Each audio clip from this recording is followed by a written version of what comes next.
Mrs., relax lang ha, para hindi masaktan. Yung malalim lang, mabilis lang to. Check natin ha. Hello baby, saan ka ba banda? Check ko lang ha.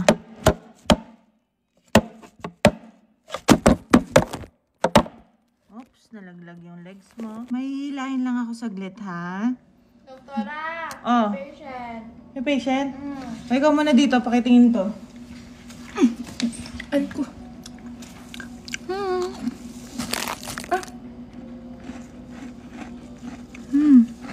Puta! Ha? Verb ka? Ano na-observe mo? Ang dumi po ng cervix. Madumi, tabi dyan. Tuloy ko na to. Makalawang lang, pero safe naman to, ha? Okay. Ito na ha. May konting ano lang kasi naiwan dito na cotton eh. Okay naman lahat, Mrs. Okay naman. Balik ka na lang siguro sa akin pag pumutok na yung panubigan mo, ha?